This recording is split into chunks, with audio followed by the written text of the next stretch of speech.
Hello and welcome to Mobilizing the Future of Fleets. This is a podcast dedicated to helping fleet operators navigate the road ahead. I'm Barney Goffer, and today I'm absolutely delighted to welcome back Heather Bone, ESG Director at Team Global Express based in Newcastle, Australia. Today, in episode 7 of the podcast, we'll pick up where we left off, charting the incredible project of TGE's EV truck deployment. Now, a little background on our guest, if you didn't catch the previous episode. Heather is really a true pioneer, having led the rollout of one of the largest electric truck fleets in the transport industry. Now, in this episode, we're going to look at some of the key differences and similarities between Australia and the rest of the world. And I want to start the conversation by talking about charging infrastructure. Now, Australia is, of course, a huge place, and we sometimes hear it being described as being behind the EU in terms of certain aspects of the transport industry. So when we think about public charging infrastructure, where are you at with that today? And then, if you were thinking about having to use that for your courier fleet, as an example, how will that play out for TGE? It absolutely is. Australia lags the EU and the US by a long, long way when it comes to public infrastructure and a lot of other things as well. I put this challenge out to the public infrastructure people, though. So we've got, I think, a great network starting to come up for cars. That's fantastic. For trucks, so it's a very different beast. And by that, I mean the safety provisions that we push upon ourselves as an industry change things like turning circles and the things of the vehicle. Can you make sure that you're driving in forwards instead of reversing? Some of these sorts of things. But what I'd also say is, for our facility at Bungarraby, where we are able to use the solar panels on the roof and the battery backup that we've got there, we can effectively arbitrage the wholesale, the spot market, and lower our cost of energy down to, the 5 cents. By that, I mean the capital cost is in the truck. It's not in the infrastructure. The operating cost is where it really makes a difference over the long term for trucks. So when I talk to the public infrastructure guys and they say to me, well, we're going to be charging, we want you to sign up to, it'll be somewhere between 60 and 80 cents per kilowatt hour. I said, but that's actually more expensive than diesel. So what they're trying to do is have that payback period for the public infrastructure makes sense for the public infrastructure, not make sense for the transport industry who can't afford to pay that. So there's this very, I'm going to be fascinated to see how this argument plays out in years to come, because I'm genuinely concerned that we'll end up having stranded assets for trucks, for electric public infrastructure. And in the meantime, we will have renewable diesel and hydrogen and some of these other things that are much faster to effectively charge, fill up with hours. I think we're in for quite a journey. Yeah, okay, agreed. So there's two things here that you've touched on. One of them is sort of the alternative energy piece that I want to get in. I'd like to sort of have a chat about. The other one, a really interesting one, was like your total cost of ownership these days. You mentioned energy arbitrage, where you've already clearly thought about this and you're monetizing the assets that you've got. You're putting your costs down. How has that played out compared to the ICE fleet? Is it more cost effective with the EVs? Over what term are you looking at this? And talk to us about the finance and the return on investment, if you like. I think it will turn out okay, but at this point in time, it's not. So if you look at it as a total cost of ownership, because the vehicle is so much more expensive to start off with, our stamp duty, our insurance, and our registration all relates back to the value of the truck. So if you're paying $500,000 for a truck instead of $100,000, your stamp duty, your insurance, your depreciation, everything is far more expensive. So I think there's a need to work with government to bring that down, because relating it to the total cost, it just doesn't make sense. What I'm also finding when I first modelled the project on a TCO basis, we are not sweating these assets anywhere near as much as we need to. And by that, I say, I have been expecting that the Fruzos would do somewhere between, say, 100 and 150 kilometres a day. That was what I modeled. And I was expecting the Volvos to do, say, 150 to 350 k's a day. In actual fact, what we're finding now is they're only doing 20 and 40 kilometres a day. They're not going anywhere near far enough to make the operational savings on the diesel. Now, that is our fault for the moment because we're not optimising vehicles. And so that will change. We made a deliberate decision to keep within this 30 kilometre zone around the depot as just in case, which has meant that those vehicles are really only going to the shopping centres that are fairly close by, the local Westfields, and then they're sitting up there for the day. What we need to do now is take that restriction off and say, let's look at the routes. Let's look at what the data is saying and say, well, that's a reasonably flat route. There's virtually no hills there. Why don't let's test it. Let's see how we go. So we need to take that 30 kilometres and expand it out so that we can start to get the real value against the operational cost of the diesel. Definitely. You want to speed up that time to return on value. At the minute, it feels like you've got an extended period of time to run those vehicles. Hopefully those vehicles, and we see this actually, certainly over here in Europe, they are looking like the battery lives are going to last a lot longer than first anticipated. Service and maintenance costs are significantly less. So you're going to be able to run that asset for a lot longer than you would an ICE. So hopefully that has an impact on that TCO and that return on investment, total cost of ownership. Okay, that's interesting. Let's talk about alternative energy for a few minutes, because you've touched on hydrogen, renewable diesel, and things like that. So TGE, where are you guys with considering alternatives? Do you already have them in the fleet, or is this part of a project that you're going to be working on in the future? It's absolutely part of the future. We're just, I think, the end of this month, going to get our first batch of renewable diesel into the fleet, which is really exciting. I see, I guess, that the electric vehicles are absolutely going to play a role, and they're likely to be in the light and medium rigids, possibly the heavy rigids, that are going, say, less than 300 k's a day, and they're doing payloads that make sense. We know that line haul applications, and particularly road train applications, they are going to need to have hydrogen in the future, and it needs to be liquid hydrogen, not gaseous hydrogen. So there's this very much bright, shiny attitude in Australia and around the world at the moment that gaseous hydrogen start to fill that gap. It's not, because gaseous hydrogen, you're only going to get the same sort of distance as an electric vehicle. It's not going to get you anywhere near far enough as to be. So in the meantime, we really need to see, well, I guess there's three things. One is we have to have renewable diesel. It's critical for us in Australia. And I bang on about it a lot. We're absolutely going to need liquid hydrogen fuel cells, but in talking to the OEMs, it's not likely to be in Australia before 27, 28. So we've got the next 5 years before it becomes a reality. We're likely to see liquid hydrogen direct injection into the ICE fleet. That's absolutely going to happen as well. But I would argue that the best cost for transport and logistics is really around renewable diesel, because if you're using renewable diesel at 100%, we're not having to change your fleet. You can use an ICE vehicle when it reduces down your emissions into virtually zero. We don't have to change. We've got a steer axle limit in Australia, so we can't drive on certain roads because the trucks with batteries are going to be too heavy. You don't have that. We don't have turning circle issues or traffic management issues with the existing fleet if we just use renewable diesel. So instead of making all of these enormous changes to the infrastructure, just use renewable diesel with the fleet that you've got.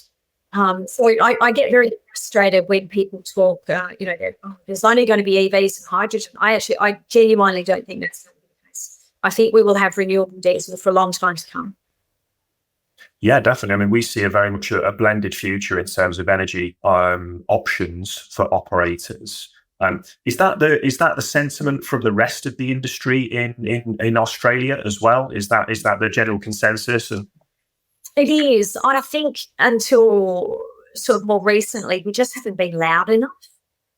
So in Australia, we are not yet at Euro 6 engines, as an example. The end of 2020. I know, right? So you've had Euro 6 since what, 2013? We only oh yeah, yeah. I don't quote me on the days, but it's been around for a long time. Yeah, 15 years. As of the end of 2024, any new vehicle, any new truck needs to be Euro 6, so we really, really do lag the rest of the world by a long shot. So, there's some of these things that we haven't been loud enough in saying to the OEMs, we must have this product here.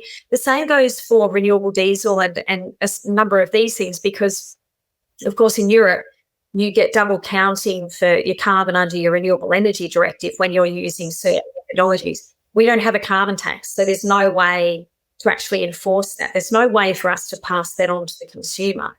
And the same goes for the low carbon fuel standards in California, that sort of thing. So what happens is the feedstocks that we have in Australia, the canola oil, used cooking oil, tallow, all of these products that would generally be going to renewable diesel production locally, all goes to the EU, it all goes to California, where you get double countings.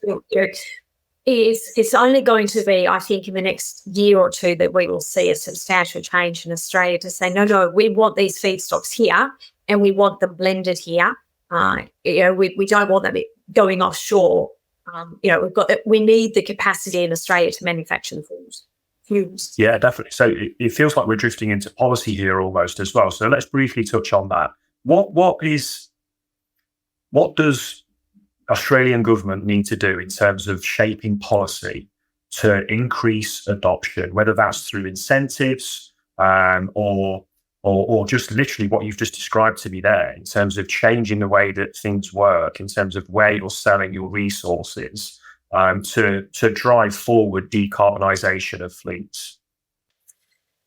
There's a couple of fundamental ones. Luckily for several of them, we've been able to overcome them as part of this trial. So one was the steer axle limit issue, which is a state-based issue, which means that each of our states have a different opinion on what you should be doing and have a different steer axle limit.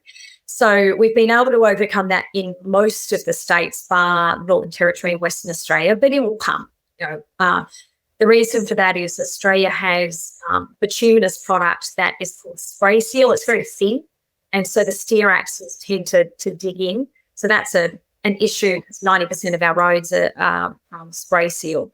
Secondly, we've had to change the widths of the vehicles. So in the EU, you're already at 2.55 as your width. In Australia, we're at 5.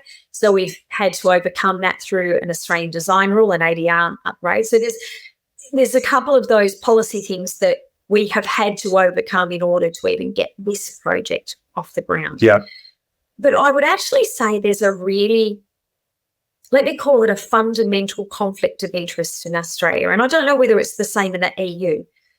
Our federal government is completely and utterly beholden to their fossil fuel excise. There is no other way to put it. So I think outside of labour tax, payroll tax, fuel excise is their single biggest source of income. And so is it the same for you guys as well? Similar? Look, a lot of people talk about this, and we talk about the incentives that have been given for EV drivers over here in the UK in particular, and the black hole in the budget and the tax. Exactly, it's the vehicles aren't being taxed, so something has to change. I know road user charging has become part of the conversation, and it's been mentioned in many occasions over many years now. But it seems to be becoming potentially more of a reality in terms of, look, how do we recover the losses we're making through the incentives and the tax breaks that we're providing? I think that's going to have to be part of the narrative. Road usage charges all over New Zealand, for example, they work reasonably well. It's managed quite well. When you take it back to fuel excise, I'll give you the example. For us to use renewable diesel and the excise, put aside those excise provisions for the moment, it means that for us as a business, we would be lowering our cost to serve, but smaller operators who wouldn't be forced to use renewable diesel and who aren't being forced yet to lower their carbon will be able to undercut the market. And so from a procurement perspective, customers are going to continue to go to the lowest cost provider. So you've only got so much wiggle room when you say, oh, but we're much safer. We're more environmentally friendly. And until the customer is paying for that cost of carbon, it's very hard to see how it's going to change. So whether that's through a road user charge or a method like that. If you were to somebody new coming to you from a transportation business, what would you say to them in terms of how to go about this? Where should they start their journey? What would your advice be to them? I describe it as an elephant. You can only eat the elephant one bite at a time. Every transport operator in Australia is different. We are all a little bit unique, and there are certainly, the OEMs even sometimes say this, that Australia is really just like Europe. Australia, it's just like America. We are actually really quite unique, which means that our transport operators are all quite unique as well. Each site is unique. So you really have to start at the beginning with a big piece of paper, think about your energy, think about the needs of that site, think about the application of those trucks, think about your drivers, your turning circles. You really just have to spitball it, right? And just, okay, let's just start somewhere. And then it's going to lead you down another chain. It's going to lead you down another path or another rabbit burrow. And then every once in a while, you're going to wake up in the morning and go, oh, so hard. Why am I doing this? And you've got to get up and do it. I think we're at a really unique point in time that until we have amazing data telling us how to get there, we're just going to have to eat the elephant one bite at a time. So this is obviously really close to our heart because that's like what we do. We provide data to our customers to help them improve the experience and everything. And one of the things that we're particularly keen on is understand not just how the vehicle is actually used when it's being driven, but also how we can leverage that data to actually support the journey of transition. And that might be anything from, duty cycle analysis through to your infrastructure and energy demands and things like that. When you were going through the planning phase for this, did you use telematics data to understand what that might look like, or was it not considered? So when I was going through the planning phase, I think we still had 16 different types of telematics on our trucks, none of which particularly worked. So we actually didn't have data that could tell us the answers. Now, though, you look at the sort of onboard diagnostics and the telematics that you get, information that can give to me from an operational perspective is critical. And I'm not just saying because I'm doing this podcast, but it can completely change our efficiencies and say, well, if we tweak it over here, why don't we do this? I can start to look at that data and say, actually, this is the truck that needs to be an electric vehicle. And this is the truck that needs to remain as renewable diesel. So I can start to put all of this together and I can start to make capital decisions and financing decisions using that, that telematics. It's a really exciting place to be, I think, in a world of data. Oh, definitely. Well, look, when you start the next project, hopefully that'll be for like some sort of mega fleet of 1,000 vehicles. Definitely come and talk to us because we can certainly help with that in terms of that planning piece and understanding, what good might look like and where to start with it as well. And the data doesn't lie, right? It gives you exactly all of the tools that you need to say we are being as efficient as we possibly can, or actually we're doing really rubbish job. Yeah, look, and it's so interesting, right? One of the things we were talking about earlier was the driver, and kind of this information that might be out there and overcoming driver objections. But we've seen it over here in the UK, certainly. The data that we have proves to the drivers that this is feasible and it is possible. We're not asking them to do something that is difficult, complex, or even impossible. They're not going to be stranded on the side of the road. And that's all driven through the data that we provide. So yeah, interesting. I must tell this multi-story, Barney, if I may. Goes for it. When I first started those union negotiations, those town hall meetings every day, I could walk in there and pull aside any one of the drivers and say, how far do you go in a day and what sort of weight do you take? And inevitably, they would stand back and go, oh, I go 300 kilometres in a day and I take about 40 tonnes. And I go, well, in actual fact, the data says you do about 80 kilometres a day and you take about 3 tonnes. And they, they weren't very happy with the story that I was telling them that was, say, again, the data actually is telling us something really different. Now I have these dashboards in front of me that I can look up where every truck is, what's it doing, why is it stuck on the side of the road over there, and whoa, that one's only about 2 kilometres away from home and it's running out of energy. We're going to have to send out a tow truck. So really different stories out in the data. It's interesting, isn't it? Yeah, that's what we see over here as well. I think bizarrely, the average journey distance in the UK, now this is for all vehicles, not just commercial vehicles, is about 9 miles or something daft like that. It's nothing. It's 15k. Wow. So it really is nothing. Big commercial fleets, that is different. The numbers are different there. It is a lot further, obviously. But that kind of puts it into perspective when people start saying, oh, range anxiety is an issue for me. Do you know what? It might be in some instances, and it genuinely is in some instances. I don't want to suggest that it isn't an issue. But for most people, it probably isn't a problem. The other thing I wanted to sort of go back to as well was the learnings that you've taken from this. I think you just talk about this, Heather, because you're the one that's kind of lived and breathed it for the last 2 years. What are they? What would you say the key learnings have been for you? I've actually been really lucky. As part of our grant program, the really critical reason that we get the grant is for what's called knowledge sharing. So effectively, we sign up to share all of these learnings as broadly as we possibly can across our industry, internationally, locally, everyone. So I get the opportunity to talk very widely about what has worked well, what hasn't worked well, what would we do differently in the future. And hopefully through that collaboration, it means that we will be able to encourage a much higher uptake across the industry of not only electric vehicles, but all of the different parts, of the telematics, or, should you go down renewable diesel. So I'm in a very, what I think is a very lucky position, because I get to talk to a lot of people about what we're doing. So we spoke about obviously the deployment of infrastructure and everything, and you've spoken about the combination of AC and DC charging and everything. What about the civil side of things and actually getting power to the site?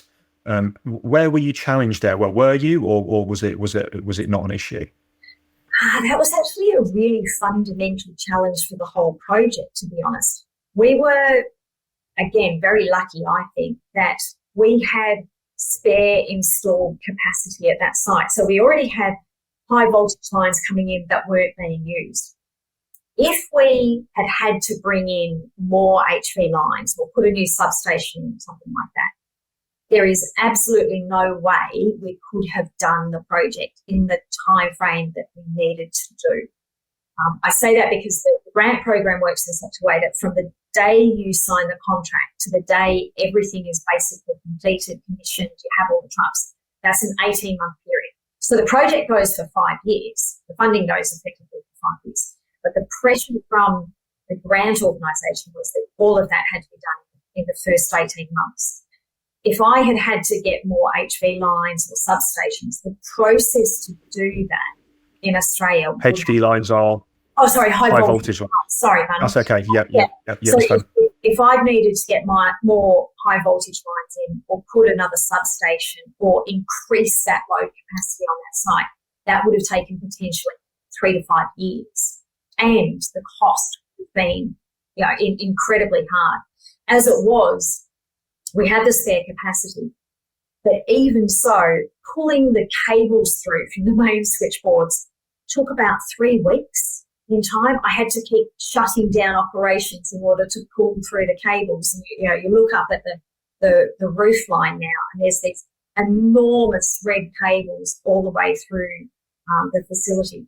But yeah, if there was a challenge by the civils, it was going to be whether or not we had spare capacity, or whether or not we need to get spare capacity onto the site. So that's adding. Let's assume that you had to. You're not even close to where you are today, right? If you had to go and get that extra capacity. Absolutely. Did battery energy storage solutions, was that ever part of the consideration, or did it not come up in conversation? Great question, Barney. So we do have a BESS. We have a battery energy storage system, and we are tooth and nail to get that, because it was at a point in time, if you think this was sort of 2 years ago when we were first negotiating the contract, a BESS was not that common. And the grant organisation, a business, ARENA, Australian Renewable Energy Agency, ARENA couldn't quite understand why I was so adamant I needed to have a battery system in there. Whereas now we have this battery that we can effectively arbitrage the market. So when that peak load happens, we can turn on the battery, take ourselves off the grid, and save ourselves a huge amount of costs. In the first hour we did that, we saved ourselves $13,000. Last week, in an hour, we saved ourselves $17,000. So when you start looking at that operational expense and the value the battery can bring, as well as redundancy, if the site shuts down for whatever reason, it serves a lot of different purposes. Yeah, definitely. You mentioned earlier that quite a lot of the vehicles were coming back without maxing out their range. So I'm assuming they've got spare capacity on the vehicle. Are you able to put that back into the grid and sell it back to the grid? So you're actually monetizing the assets that you've got, and you're generating revenue from them whilst they're not moving. I think we've worked that into the charges, and we've worked that into the battery, obviously, but I think we've still got a little bit of discussion to go with the software from the trucks to make that happen. So at a point in time in the future, absolutely. We could feed from the trucks to go back into our conveyor system so that we could have it retained on the site. I think there's going to be all of these amazing opportunities. We'll end up having, on the top of our trailers, we'll have solar panels on the top of our trailers feeding into refrigerated units directly. If you think the change that we're going to have in the next 2, 3, 5 years is going to be massive, that incremental change within the industry. Once again, I think it's going to be where the data leads us and says this is a good idea. Well, I absolutely agree with you on the last point. There's so much opportunity, it's going to be extremely interesting to see where this all goes and how long it takes. So it just remains for me to say a huge thank you to Heather Bone, Director of ESG at Team Global Express, for joining us for a second time, of course. And thanks to our viewers and listeners for tuning in. We very much look forward to seeing you next time.